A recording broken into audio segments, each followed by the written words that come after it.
From Kansas State University, this is Agriculture Today. Eric Atkinson here, and here's what's coming up.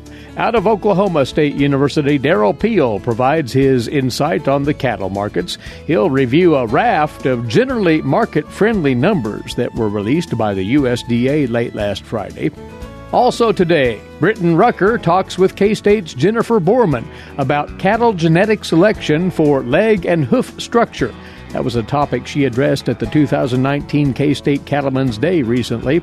Jennifer talks about how these soundness traits can be incorporated into an overall herd genetic selection strategy.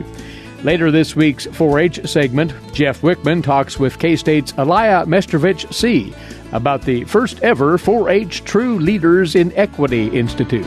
All this and more right here on Agriculture Today. Hamburgers, roast, ribs, steak, or whatever you prefer.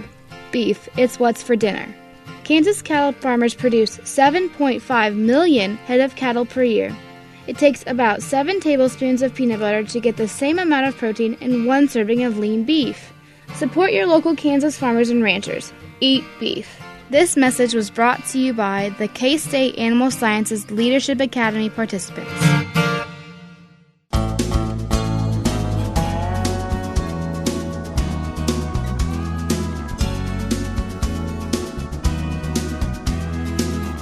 This is Agriculture Today. Thanks for tuning in once more. Well, we're turning once again to a livestock economist from Oklahoma State University for this week's cattle market remarks.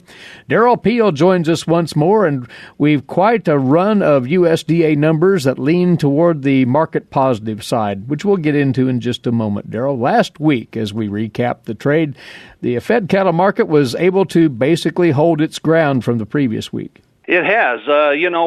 We've sort of got competing forces here, I guess, in one sense. There's plenty of cattle out there in a general sense of the word, but at the same time, we've also had some market disruptions with weather impacts, and seasonally, this is the time of year when we're still looking for at least steady, if not seasonally, a little bit higher fed cattle markets as we move through the last part of this first quarter. So all of those things taken together is holding this fed cattle market pretty steady at this point in time. So, as you say, seasonally, we tend to see a tick up in this market. Any worries there that we are holding steady and nothing much more of late? Well, I think cattle feeders have been a little frustrated that we haven't been able to push this market a little higher, particularly with the weather impacts we've had. Again, we've seen some disruptions in movement of cattle because of weather issues. Certainly carcass weights are being held down right now. And it's kept the box beef market strong, but, all of that has to be balanced against the movement of beef through the market. And I suspect that may be part of the issue. Some of these weather impacts may be impacting the demand side as well. So the net effect is, at this point in time, it hasn't translated perhaps into as much seasonal strength in these fed cattle prices as cattle feeders would like. But I think these markets are pretty steady, and we may still yet see some impacts, and it could be a little bit delayed. These weather impacts are likely to play out over the next several weeks. And weather, you say, is also a factor in the feeder cattle trade. We see a modest rise in that market, but this may be as much about cattle movement as anything, you say. Well, that's part of it, I think. Again, seasonally, especially on the lightweight end of the feeder cattle, so these calves, that weight, tend to be moving towards a seasonal peak right about now in March as we move towards the end of March. At the same time, of course, our heavier feeder cattle, including those cattle that have been out on wheat this winter, our wheat in Oklahoma is rapidly moving north across the state, reaching the first hollow stem stage. So those dual-purpose producers who do intend to harvest a grain crop need to be moving those cattle and are moving those cattle, but weather has impacted that a little bit. And so, we may actually be seeing a little bit of delays in some of those bigger cattle coming to market. And, if you look at the heavier weight feeder cattle, the seasonal pattern tends to move a bit lower right now once you get up into the 7 to 8 weight kind of cattle, and that reflects a lot of times this seasonal movement of cattle off of wheat at this time of the year. Mm-hmm. All right. Well, the USDA was quite busy Friday afternoon churning out several reports of interest to the cattle sector, one of which is the monthly Cattle on Feed report. What did you take away from those numbers, Derrell? Well, I think there were no major surprises in that report in terms of expectations. And again, we're playing catch-up here, so this is a little bit of old news, and that also will probably mute any impact this report might have in terms of market reaction. But placements in January were 94.7% of last year, so down nearly 6%, over 5%. Marketings were up about 3%, 102.8% of last year, and that gives us an on-feed total here just slightly above a year ago at 100.4% of the same time last year for February 1. Now, as you say, this is a product, this report, of the delay, and the more critical numbers may be coming out in this later on in March cattle on feed report then. That's right. We've just got about 2 weeks now until the next report comes out, and so a little bit less than 2 weeks at this point. And so that'll get us back on track. We're getting kind of catch-up data as well as trying to get back on time with our timely data here. So we'll be watching this March cattle on feed report in a more typical sense, I think. And again, we're trying to get a handle on these weather impacts. I think you can see it in this delayed January report, given the winter weather we had in January. Placements were most sharply reduced in the Midwest, in the northern areas, impacted Nebraska, Iowa. Those places had much lower placements, and so I think we're seeing those weather impacts, and we're going to continue to see those. They may show up even more dramatically in this upcoming March cattle on feed report. And the USDA issued its monthly World Agricultural Supply and Demand Estimates Report, or the WASDE report, as it's known for short. Amidst all of the grain numbers there, we do have some new information on beef and other red meat supplies, do we not? That's correct. The USDA, they trimmed their beef production estimate just slightly, and really, I mean, it didn't change my estimates that much, where they're pretty close in line. It wasn't a major impact, but, again, as we see these weather impacts here in the first part of the year play out, and if those impacts do, in fact, drag on here for a few more weeks, then, we expect to see some tightening of that. So it's a continual adjustment process, but I don't think a major change in direction in the market at this point. So that report doesn't carry nearly the excitement that a report on U.S. beef exports does. The 2018 summary was released as well on Friday by the USDA and the U.S. Meat Export Federation collaborating on those numbers. And another record-setting year. It was. If you look at beef exports in 2018, now that we have the December data, we can close out the books on 2018. It was a new record level, following a record level actually in 2017. We continue to see growth. Total beef exports were up about a little bit over 10% for the year in 2018. We saw growth in several of our major markets, in particular the Asian markets. Japan was up, South Korea was up, and Taiwan, which is currently ranked as the number 6 market, but increased pretty dramatically also in 2018.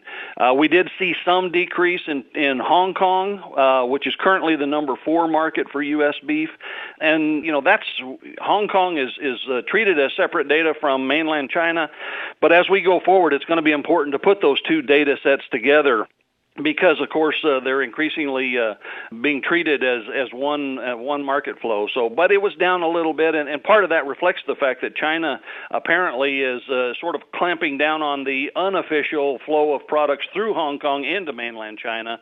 So, again, we have to watch those numbers and kind of sort that out a little bit. The other major market in here, number 3, is Mexico. It was also up 7% in 2018. One of the more interesting markets that was cited in the list here, Korea, our beef business with that country, South Korea that is, just continues to swell. Well, that's right. We've continued to see, the South Korean market has grown. In fact, if you go back to 2014 and 15, when we had record high beef prices, and we saw the sort of expected reaction in total in that market, and in that exports dropped in 2015 as a result really of just high prices, and yet South Korea was the one market that continued to grow. And so U.S. beef has found a growing niche in South Korean retail grocery markets, and we continue to see it's a handful primarily of specific products, but the movement and the growth in that market has continued to be very impressive. And South Korea was up about 35% on a year-over-year basis in 2018. All of this happening, Derrell, despite the ongoing trade uncertainties and the concerns involving U.S. agricultural trade in general. So that adds to the impressiveness of this business, doesn't it? It does, yeah, absolutely. The beef industry has been spared much of the direct brunt of the trade war, but certainly there's been some limitations there. There's some minor tariffs affecting processed beef products in Canada as part of the reciprocal or retaliatory tariffs right now. Of course, we do have tariffs in China on U.S. beef, and what that's really doing is preventing growth. We have not had a significant market share in China, but what we've seen in 2018 was that market, which we expected to grow rather slowly but steadily, really hasn't grown with those tariffs on top of the other challenges of moving into that market. And so, the beef industry hasn't been impacted as much, and yet it's pretty clear that if we can get past this and resolve a number of these trade issues, including ratifying the USMCA in terms of the North American situation, as well as getting past the issues with China, then there is the potential for significant expansion in U.S. beef trade that would really enhance our position in those global markets. The possibilities are enthusing, to say the least. Lastly, as you look at the trading week ahead, what is your anticipation? Any major movement to any extent in either the fed or feeder markets? Probably not. Again, I think weather is probably the biggest factor out there right now that we're still kind of struggling through, and that's going to depend, obviously, on specific locations and what happens here as we go forward. But I do think the weather issues will continue to be a challenge, certainly a challenge from a management standpoint in a lot of locations, whether it's snow or mud or whatever you're dealing with right now. And that's true out in the country with feeder cattle as well as in feedlots. But I think the overall market impacts will, pretty much continue what we've had. Again, we're kind of near seasonal peaks, but we're going to work through these issues over the next several weeks and see how this market hopefully comes out of these weather issues and gets more into a spring market here. Well, most of us would benefit from a run of dry, sunny days for a host of reasons. Derrell, as always, thanks for your insights. We'll catch up with you again soon. You bet, anytime. He is livestock economist Derrell Peel out of Oklahoma State University. Derrell sharing his thoughts on the cattle market trends with us here on Agriculture Today.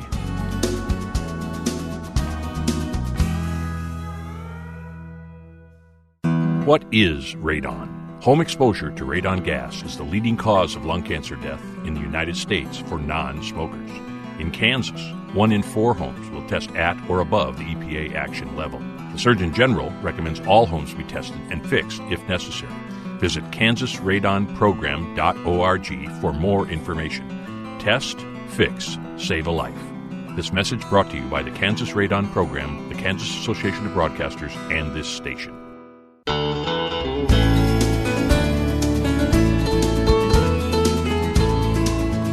This is Agriculture Today. I'm Britton Rucker. There has been recent concern in the beef cattle industry about structural soundness of cattle's feet and legs. With more on this subject is K-State beef breeding and genetics specialist Jenny Bormann. Now, Jenny, why is it important for producers to look into structural soundness? Well, over the last few years, producers have been voicing a concern that cattle just don't hold up structurally. They're dealing with more lameness problems. Cows are leaving the herd earlier than we would like because of structure problems. Bulls as well aren't able to get cows bred potentially. And so it's just an increasing area of concern that we've heard about more and more in the last few years. And mobility goes along with that hand in hand. Right. We're talking, structure is only important as it affects the longevity of the animals. And so, right, if they can't move around, they can't graze, they can't breed, that's obviously going to hurt them as far as staying in the herd. And if you're culling cows because of soundness issues, then you're having to keep more replacement heifers, and we know that that's a really expensive process for the producer. And to increase profitability, you want cows to stay in the herd longer. And so it's really just about replacement rate and maximizing the amount of time a cow can stay in a herd to pay for herself. And improving the soundness will therefore improve longevity, like you said, of your breeding stock. What kind of economic importance does this thing carry? And that's a good question, and I don't think we know yet exactly what an economic value is. It's not as simple as, a pound of calf is worth a certain amount of money. But if we can start figuring out what are the relationships between some of the soundness traits and things like stayability for breeds that have that particular EPD, then we can start to figure out the economic value of soundness as it relates to stayability. But that we're preliminary, right? We're just starting to look at that. And you talked about EPDs. What do we know about the genetics, and is it a trait that can be studied, such as one's EPD? Right. So actually the dairy industry is ahead of us here. One of the first things you have to ask yourself is, what is soundness? You have to measure something. And, you can think of a whole host of components to soundness, things like, angle of the hock, size of the foot, claw shape. I mean, there's probably a dozen traits or more that you could potentially think of as impacting soundness. And so if you look back at the dairy literature, they've done a lot of work on looking at those component traits and how they affect longevity. And Holstein actually does have certified evaluators that go out and score cows for several soundness traits along with udder quality and lots of other things. And then they produce EPDs for those traits, things like feet and leg set, foot size, hoof angle, things like that. And they also have an index of a feet and leg soundness traits that they produce for their customers. So dairy industry's been doing that for a while. In the beef industry, actually, Australia is ahead of us on this. The Australian Angus has, for quite a while now, had a genetic evaluation for feet and leg traits, and I believe they have 5 traits they look at, things like hoof angle and set to the hock and things like that. And so they have a genetic evaluation, and they produce, they call them EBVs, but it's their version of the EPD, and so they routinely do that for their producers. Now, in this country, it's been something that several breeds have been working on for the last 3 or 4 years now.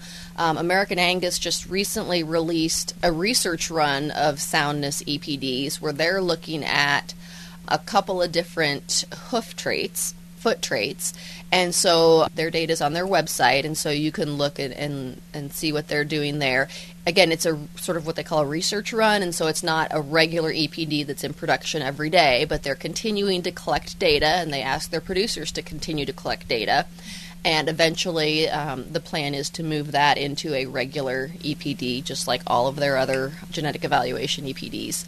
Here at K-State, we've worked on a project the last couple of years. Dr. Bob Weber is the lead on that, working with Simmental and Red Angus associations, going out, having the grad students go out and collect feet and leg score data. And so we went at it a little bit differently. We measured, I believe, 14 different traits, trying to figure out what are the traits that are the most interesting. And so the preliminary analysis of that data has been published in a thesis. And in a nutshell, these traits are heritable. Not highly heritable. We're probably looking around 20% for a lot of them. There's also some small genetic correlations between some of these soundness traits with stayability, at least in Red Angus. That's the analysis that's been done so far. And so from that data, we can sort of narrow down what we think the traits are that are most related to longevity in the herd. And currently, Red Angus is working on deciding how to implement that into a larger scale genetic evaluation. What traits do they want to measure and how do they want to collect that data? In Simmental, we're still working on collecting more data. We don't have quite enough records yet, and so our students are working on collecting more data on Simmental cattle so we can do that same analysis. We would expect it to be similar across beef breeds, but probably not exactly the same. So that's kind of currently where we're at in the different breeds here in the U.S. And what are some of those traits you're looking for? So we looked at, for example, angle of the hoof as well as heel depth, both on the front and the hind. And what our data shows is that's kind of overkill, that you can do one score for sort of the hoof angle, heel depth trait, and front and back was highly correlated, so you can just sort of combine that and do one score there. But that seems to be pretty important. One that producers are really concerned about in some areas is scissor claw or corkscrew claw, where the claws kind of cross over each other, the toes on the foot. And so we look at that trait as well, the shape of those claws, and that seems to be pretty important. And front and back are highly correlated, so again, you could measure sort of one overall trait for both front and back legs. Something else, that seems, at least in the dairy and the other beef literature, seems to be fairly important is hock set. So sickle hock versus posty hocked, and then also from behind, the shape of those hocks. So that one seems to be something that we might want to look at. Those are the ones that probably came out to be the most important in our analysis. But again, we need more data. We need more records to help us really figure out what is that subset of traits that's going to be the most impactful to producers. And you said these genes are heritable. How inheritable are they? So the traits are heritable. Like I said, probably it depends on the trait. Somewhere between 0.1 to somewhere in the middle, 0.25 maybe. So not highly heritable, but heritable enough that we can make change. We can certainly make change on these traits. And so it's something that, we can run a genetic evaluation if we have the data. So what we need is for producers to score their cattle on a standard scale and participate with their breed association, turn their data in so that we just get the amount of data that we need to do those evaluations. Have you seen it's more heritable in sires or mature cows or heifers? Well, so actually the trait is heritable the same in males and females. It's a function of the trait. And so part of the problem is most of the data that we have scored is in young males and females, but then for older animals, it's mostly females because you can't do a genetic evaluation if you have data from single animal contemporary groups. And so if you think about older bulls, there would be very few times where you would have a whole group of older bulls kept together, right? You usually have one or two bulls with a bunch of cows. And so that's something that we really need to continue to collect data on is how does that structure change over time as that animal ages, and that data is going to have to come from cows because we just don't have big groups of older bulls. We have, one or two here and there at every herd. But the nice thing is we know that these traits should be, like most traits, the same in males and females. And so if we can make improvement on the cow side, then we should also then be making improvement on the bull side as well. And where does this fit in one's genetic selection program? Should people get on board, be aware of this? So that's a good question. We obviously are not going to advocate any sort of single trait selection. And we always think that a properly weighted and properly constructed selection index is the best way to make genetic improvement for profitability.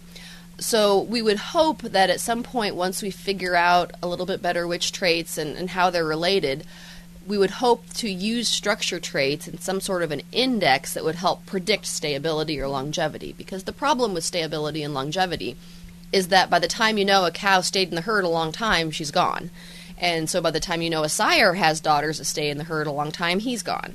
And so is it possible to use some of these structure traits as predictors? And so by putting that into an index sort of formulation, we can get the information from the structure traits that help us predict stayability or longevity.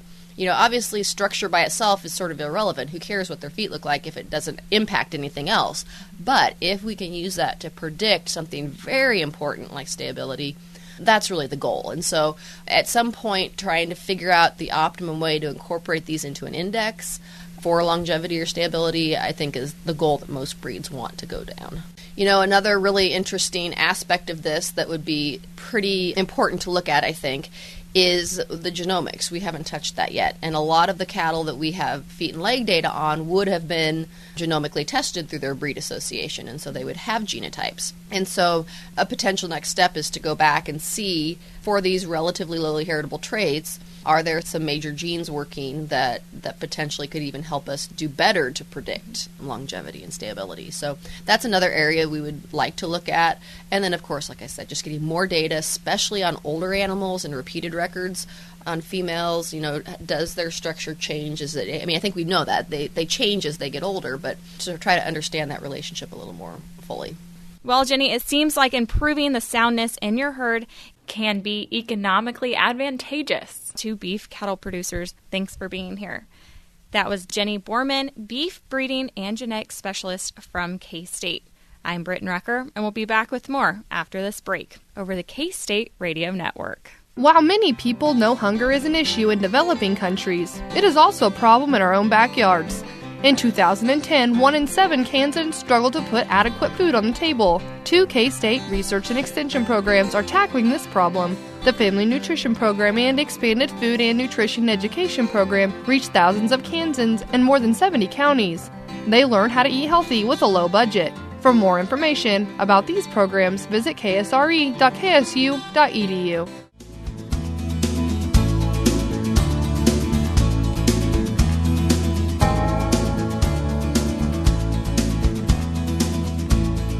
This is Agriculture Today. I'm Jeff Wickman. In April, 4 members of the Verde Clovers 4-H Club in Riley County will be attending the first ever True Leaders in Equity Institute at the National 4-H Conference Center in Chevy Chase, Maryland. The goal of the institute is to prepare 26 youth-adult pairs to be change agents within the cooperative extension system as 4-H works to create more welcoming and inclusive environments. Kansas 4-H culture and communication skills specialist Aliah Mestrovich Seay says the training and leadership opportunity offered by the Equity Institute challenges the participants to work together to imagine and champion an equity-related project in their communities. We have 4 youth that are traveling to Chevy Chase, Maryland to be part of the first ever Equity Institute. It is a pilot program that is put on by National 4-H Council. And the application process actually was nationwide. They actually had over 100 applications, and they took particular interest in our youth in Kansas and how they defined and understood the meaning of equity. Talk a little bit more about equity, because I'm not sure that we always fully understand that. You know, a lot of people use the terms equality and equity in a very similar way, but in fact, they're very different. As I understand it, equality is when everybody kind of gets the same thing. And equity, on the other hand, is really understanding the youth and their background and really understanding that everybody kind of starts off at a different place in life. And in order for them to have engaged, accessible programming, they might need to receive different levels of support to ensure engagement. So as part of their application process, what were some of the things that they had to cover? Did they have to talk about what they had done in their clubs or what they wanted to do in their communities? What kind of things were involved? Yes, actually, they talked a lot about what equity meant to them, particularly as Latinx, bilingual, Spanish-speaking, English-speaking youth, and what they hoped for their club, their community, and their world by being able to bring back an equity project to their community. So these are just 15 and 16-year-olds, and they're already kind of plotting how they can improve things within their community. Yes, and particularly, they talked a lot about understanding their community's needs and even concerns they had about being able to access education, resources, and whatnot, not just for them, but for the people they loved, their siblings, their families, and just their community. In their application process, they really showed a strong commitment and dedication to bettering their community. In terms of what they will learn and the type of things that they will be exposed to, what can they expect when they get to the conference in April? Well, this particular Equity Institute is going to be a 3-day process. It'll be a Friday, Saturday, and Sunday in April. They have been asked to brainstorm and exercise their leadership skills in preparation for the Equity Institute with 2 of their mentors from the original 4-H Youth Futures Verde Clovers grant. So they're brainstorming an equity project. They will then go there, share it, and be trained to bring it back and develop it in their local community. And if I remember right, those mentors were college-age students? Yes, they actually come from the First Scholars Program, so they have actually been working with these mentees for about 2 years now, first in an informal capacity and then through the 4-H Youth Futures College Within Reach grant that just recently ended. So now they're going to go on a educational road trip together and work through this equity project, which is just another extension of the youth development work they've been doing together. How many are in the club, and how will they have a chance to come back and then share that information? Well, we want to engage the whole club in the brainstorming. So we meet once a month, and we'll be meeting this coming Monday. And so we want family members, younger kids, and the kids that are going to just brainstorm what that would look like so that they can take the ideas of the community club with them to the Equity Institute. How did they react to finding out that they were some of the folks that were going to get to go to this national conference? With absolute excitement, and then also just a lot of gratitude. A lot of gratitude. I was really impressed by the level of appreciation they showed and how much they value 4-H. Is this somewhat scary, though. This is maybe a little bit out of a 15 and 16-year-old's, element. Yes, that's a great question, actually. I really feel that these kids, they care so much about their community. They have such a love for because their extended family, they see their community as their extended family from a cultural standpoint. And so I think any fear they had was just kind of their feeling of compassion and appreciation for their community kind of overwhelmed any feeling of fear that they might have. And 2 of the 4 kids often will travel back to Mexico in the summer to see family members. So they're kind of like world travelers already, maybe. and we do know that the leadership aspects of 4-H really do help prepare them for things like this. Yes, and I can definitely see their leadership at play here. This is something that was started, a couple of years ago, you said? Yes, we actually brought in first-generation college student mentors a couple years ago to start working with the kids, do programming and relationship building with them. And then it was a formalized process about a year ago when we received the 4-H Youth Futures College Within Reach grant. And that ended this January, but the mentors are still coming, and they're still very interested in being part of the mentee or the youth's life. And now this has happened, which is quite a blessing. It'll be nice if we have a chance to maybe talk to a couple of them when they get back and find out some of the things that they learned and just exactly how they're benefiting from this program. That would be great. That's Kansas 4-H Culture and Communication Skills Specialist Aliah Mestrovich Seay. According to the True Leaders in Equity Institute website, participants will gain a deeper understanding of key principles and concepts related to equity and inclusion. Identify a particular equity indicator or issue to focus on next year, develop their skills in equity leadership, and make connections to people, organizations, and tools that can be helpful for their projects, and create an overall framework for their project for the next year and a specific 90-day action plan to implement when they return home. You can learn more about the 4-H programs being offered in your community by contacting the county or district extension office. You can also find information online at kansas4h.org. And that'll do it for this edition of Agriculture Today. Along with Eric Atkinson, I'm Jeff Wickman. This is the K-State Radio Network.